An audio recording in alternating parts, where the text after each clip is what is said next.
everyone, welcome back to today's episode. We got the 68 C10, we got some new front suspension parts for it, and we're going to slap that on. We're going to show you how. I'm Billy Holmes, Holmes Hot Rod and Cycles. Let's get to it.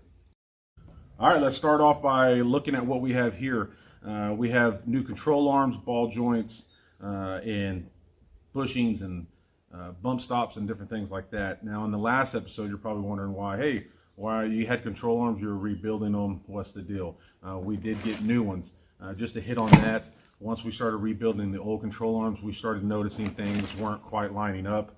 We would thread in the bushing here and here. They're supposed to be in a complete straight line, and they were actually tweaked a little bit. That tells us that this control arm on either side was twisted, and we just didn't want to use that. We did kind of straighten it up and get it to line up, but once we did, this was so hard that you couldn't turn it because you have three components not in a line, and they were binding up. So that was the deal with some of the control arms. And then the other issue was the threads in the control arm were so old and rounded off and used that I was afraid that this bushing, once tightened down to 90 foot-pounds or 120 foot-pounds down on the bottom, that they may have not lasted, and that would eventually strip out of the thread. So we went ahead, contacted the owner, and just felt a lot better about getting new control arms. These are just factory replacements. They come completely together. I just got to tighten down a couple of things, and then we will be good to go. We'll slap the ball joints in here. So we have upper control arms, and then we have, and they come pre-painted, which is awesome. And we have lower control arms. There's the new lower control arms. We're going to press in the ball joints. We're using Moog ball joints. It already has the bump stop. We may have to trim this with this being a lowering kit. We may have to either trim this or take this off and add a little small, kind of more of like a bullet shaped bump stop. And then it has all new bushings and the rod and everything like that. So, and of course, like I said, it's painted. This is awesome. So we're going to start mocking this up, and we're going to show you all how to do that. And then we're going to slap it on the truck, and let's take a look at what it looks like. Okay, so we're going to put one of the upper control arms together. They came already assembled. Just need to make sure these are tight, and then you make sure that these are in line before you put them on the truck, that they're even measurement here. The main thing is the ball joint. Here's the upper ball joint. It can only go in from the top in one way because the bolts are offset. You can see here. So what I like to do is putting the ball joint in, so you're not sitting have to grease it and grease it and grease it and grease it and grease it in order to fill this boot up. You can see the boot right here. I actually like to fill the boot up with grease quite a bit around the edge.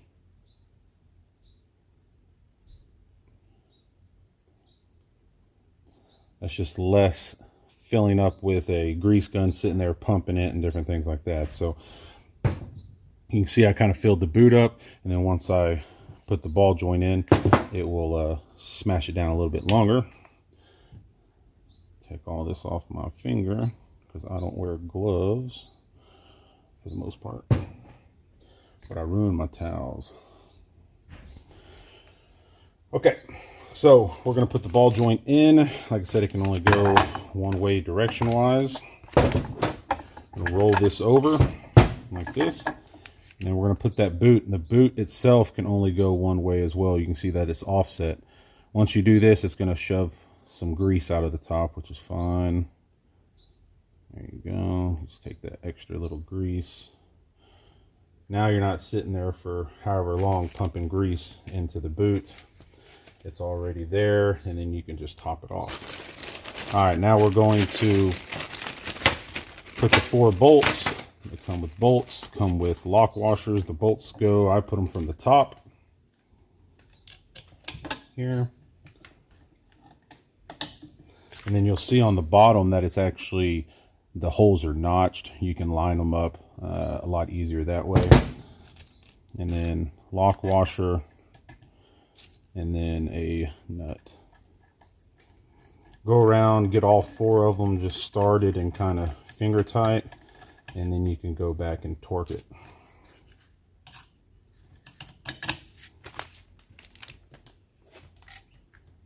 All flip it around here in a second to give you a better angle, in case you can't see this.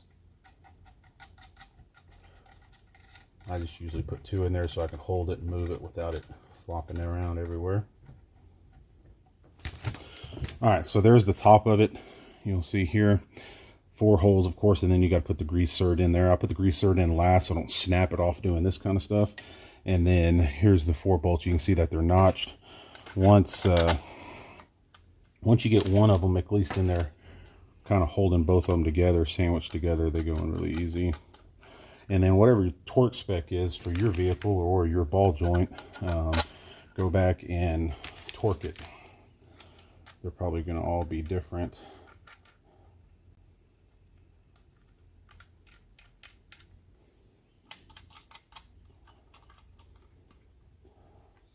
And there you go, they're all together. I'm going to go back, I'm going to tighten them up, find the torque rating, and then torque them. But that is how easy an upper ball joint is. And then you can wipe this off just a little bit, but this thing is full of grease. All you got to do is kind of top it off. I hate sitting there and top it off. So I'll put the grease in there. It gives it time to sit in there and work its little magic. And then all you got to do is kind of top it off. Simple as that. Okay, and that's how you put a front control arm, upper control arm together. It's all done. We got both of them here with the ball joints and everything like that. Again, pretty easy. Ball joints can really go in one way. They offset the screws, so you make sure you don't turn them. And then you have the ball joint, you have the cup, and then you have the hardware. Tighten them down, torque them down once you're done. Greaser. I like to fill the boot with grease before I put it on. You don't have to do that. It just makes not having to squeeze the gun so many times. The shafts are in. All you need to do is make sure the measurement is the same from hole to the wall, You can spin them this way or you spin them that way, kind of like adjusting a tie rod, and then you will tighten these up. These came with the grease zerd already in them. If not, you'll just have to put a grease zerd in them. And these are ready to go. Bump stop, painted, everything. So next we have the lower control arm. We got to press in the lower ball joints. To do this, if you have a press like I have, you can use that, but the only issue with this one is this right here is too close and it doesn't allow you to use the plates. So you got to go old school with this one. This is this tool here. I'm going to show y'all real quick. First, we're going to put a little bit of grease just to help everything. Put a little bit of grease on the ball joint. Most of this will get pushed out anyways, and you just wipe it off, but it kind of helps stuff not bind up, especially with new control arms. Like this has paint, so it's going to be a little bit harder than a normal one would be. All right, so we're going to put the ball joint in. This one, of course, goes from bottom to the top. We have the control arm upside down. We want to make sure we get it level. You don't want it cockeyed in there.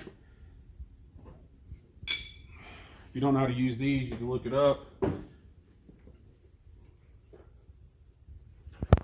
This is going to slide on there. This is the hardest part, doing it by yourself, is getting this all together without it falling out.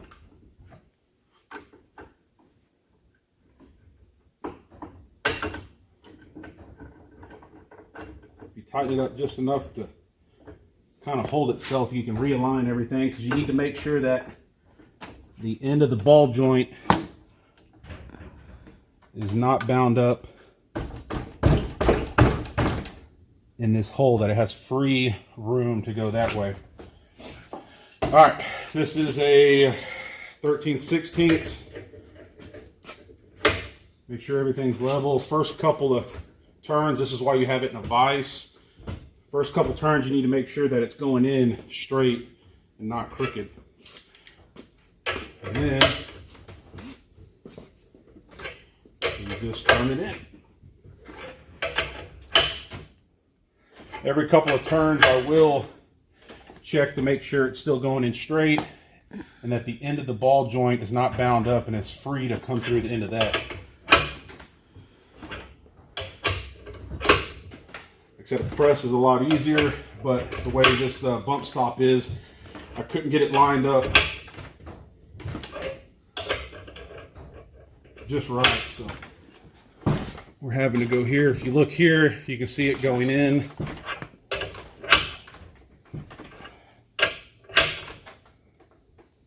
And you keep going till that bottoms out. Sometimes you will hear like a loud pop, especially if you're taking them out. But if you put them in, it just means that it was crooked just a little bit. And it finally popped the seat in. That's all the way down on the bottom. So we'll unspin this.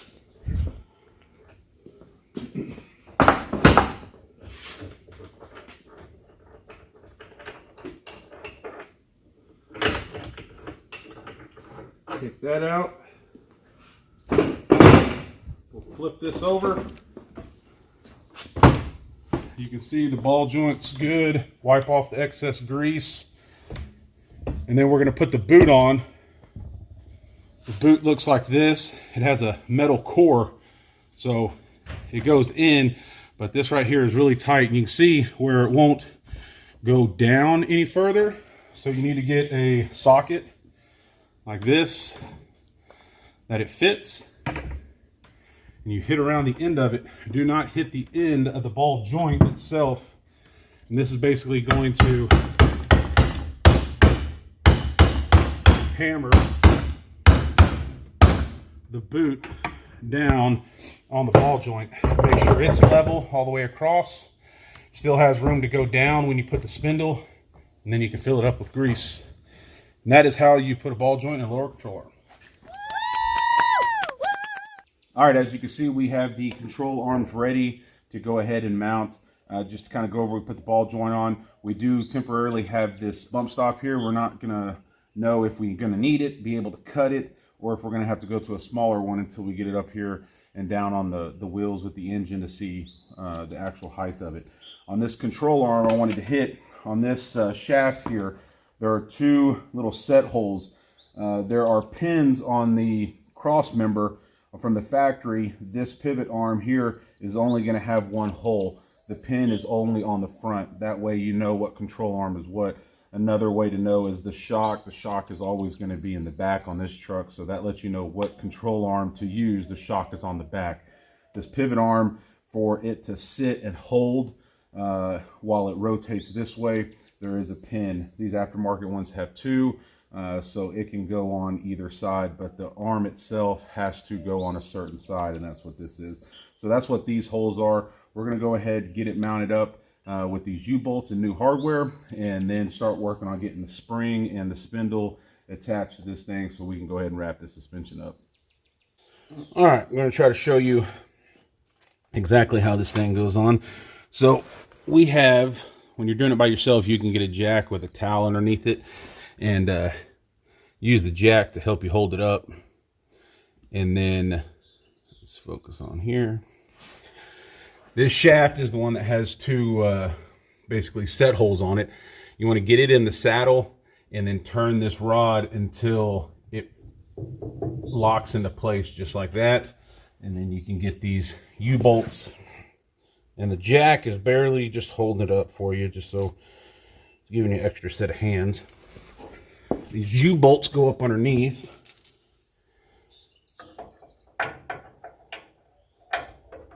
The saddle, like so. And then you put your new hardware. And that's these, they're called prevailing locking nuts. Basically like a locking nut without the nylon on it. These are the original U-bolts. We just cleaned them up. The threads were still good, and a new kit's pretty pricey for what it is. So the U-bolts were just fine. Cleaned the threads up, painted them, but we did get new hardware. Put this other side on here.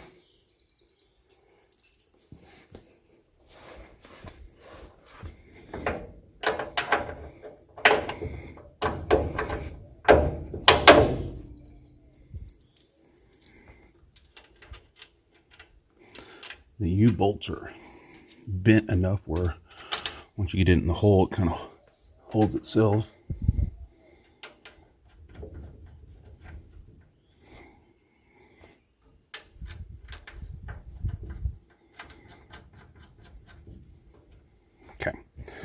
So I'm going to go ahead and show you exactly what it was. You can see the U-bolt there with the new hardware. See if I can flip under here. And I forgot to mention too, just like the upper control arm, you want to make sure that shaft, excuse me, you want to make sure that shaft is evenly spaced with those two set holes. You want to make sure they're evenly spaced from one side to the other, so this is in the middle and not to the left or to the right. So that's it. We're going to go ahead and tighten those up, and those will be in place. You can see here, you can hear it where it's locked in the pin, so the pin's not allowing it to move anymore. Once all that's locked down, then we'll torque down these side bushings on the upper and the lowers, and then put the spring in and get going. All right, time to put the spring in. Just a couple quick little things. On the lower control arm, there is a part in the spring pocket here that this needs to be indexed to in order to keep the spring from spinning. You can see it up here. It's basically what I call like a little wormhole. It starts around and then gets lower, and then it hits the wall right here. This end of this spring, you can see, is different. You have this side, and then you have the circle side. This little smaller circle side goes up top. This side here goes into that hole and indexes right there so it doesn't spin while you drive. So it does need to place there. We're going to go ahead, set it up. I'm going to use the jack to lift up the lower control arm, and then we're going to put the spindle on. We already have the castle nuts ready, so we're not taking more time. We did verify that those worked. We'll put a little bit of grease on the spindles, and then we'll, or on the ball joints, and we'll get it put in there.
Let's take a closer look.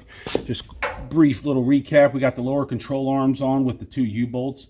Don't forget to go ahead and set the measurement for that dimple that's in the rod that has to go in on the left side of the control arm that you're looking at, or the front side. Go ahead and set that dimension where it needs to be, and go ahead and lock it in with the U-bolts. The floor jack is great if you're working by yourself. Just put it under the spring pocket, lift it up, and it helps you hold it in place. We went ahead and got the spindle on. There's the spring. Remember, on the spring, the little wormhole, so you have to index the spring so it doesn't spin. It will do it on its own. It'll just sometimes surprise you if you don't do it right. You'll hear a big loud bang, and that was the spring turning and indexing itself. You can see we got the spindle on. It's all greased up. It is not torqued down. I'll wait to the very end till we have the engine, transmission, the wheels, tires, everything on it, how it's going to sit when it rides. And then sitting on the ground, I'll go back and I will torque down the ball joints. We will torque down the bushings here, top and bottom. The upper ball joints are torqued right there, so we're good to go. Here is the caliper, or the rotor, sorry, and we will go back and torque this down as well. I hate to say the word torque. We'll put a little bit of preload on it, and then we'll adjust it. It's a wheel bearing, so it doesn't really get a lot of torque at all. And then we will put the calipers on, like I said, once we get the brake pads. And we went ahead and installed the shock, so everything is good to go. This should be, oh yeah, we got to get spacers for that and put those in. We're going to get new spacers, and we'll put them back in how we found them, measurement wise. This should equal about I want to say a 4 to a 5 inch drop in the front. If I'm not mistaken, it's 3-inch springs from CPP, and the drop spindles are from CPP as well, and I want to say they are 1.5 inches. I could be wrong, so you're looking at 4.5 inches or so. So it'll be probably close to a 4/6 drop, maybe even a 5/6 drop. But that is the driver's side. Passenger side is the exact same. Everything went on really well. We'll do the same thing over here, torque everything down once we get the engine and everything and all the weight back on it sitting on the ground. Looks great. We got to wipe the rotors off, got a lot of fingerprints on it. And then put tie rods on, steering box, center link, and the front end will be good to go.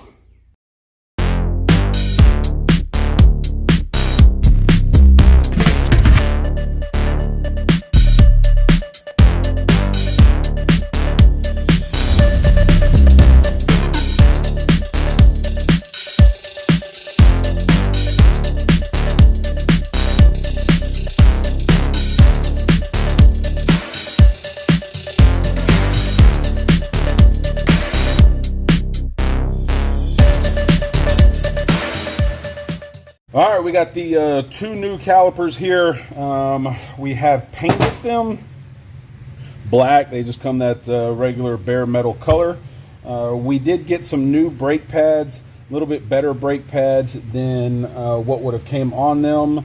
The only reason that we did this was the last time we've installed them on another vehicle, the brake pads seem to squeal a lot and not wear very good on these. So they're new. We're going to keep them for spares, but we decided to get a little bit better brake pads and try those out and see if those work, you know, between the semi-metallic and the ceramic and different things like that. So these are pretty easy. We already have the piston, and since it's new, it's pushed back. So we're going to go ahead and grab the inner one, and then we're going to lubricate all of the metal surfaces where it's going to touch and move and maybe rattle and everything like that. And then we're going to put them on, and then we'll get them on the caliper. All right, before you put them on, you want to make sure that when you mount your caliper, that the bleeder here is at the top and not the bottom. If you put it at the bottom, you're never going to be able to bleed it right. So when you place it on here, you want to make sure that the bleeder is facing the top, is above your brake hose, and not below it.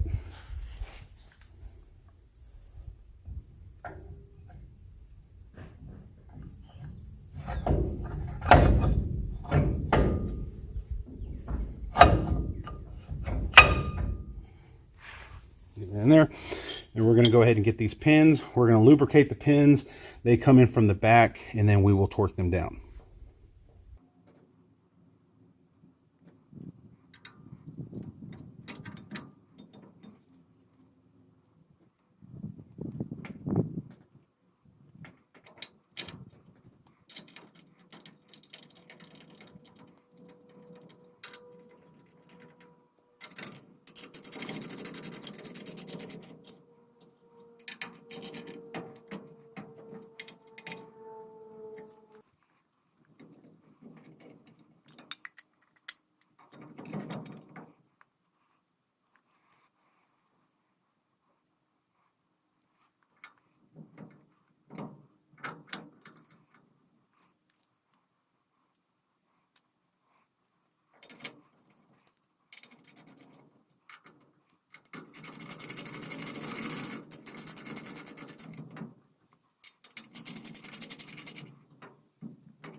All right, so we got the brakes on, and I went ahead and put these tires on.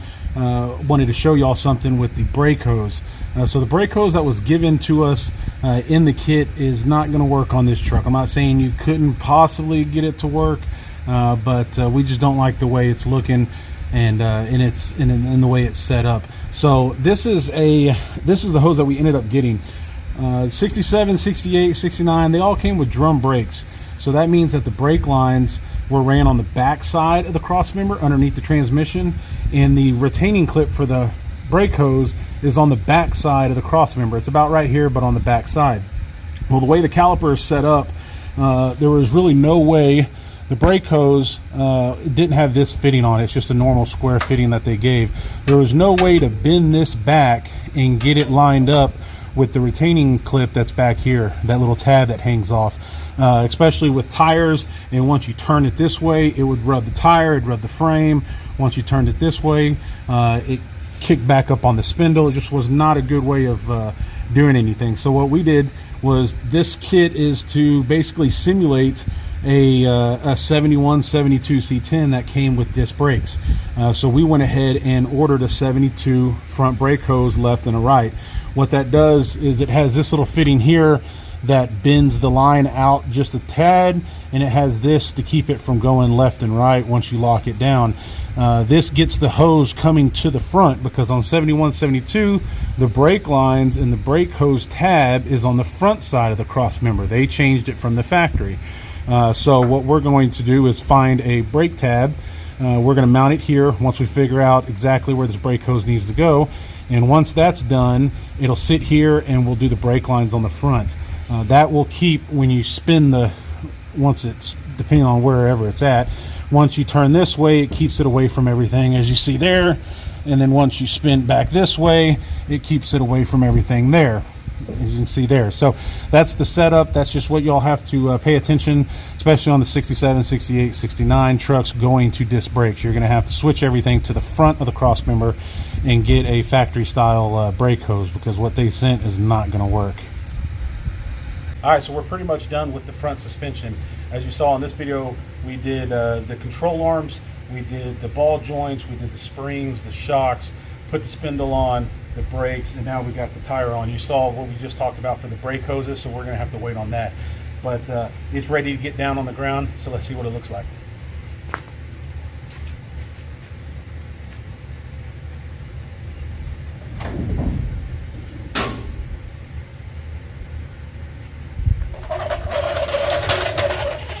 One big push for make sure everything's set.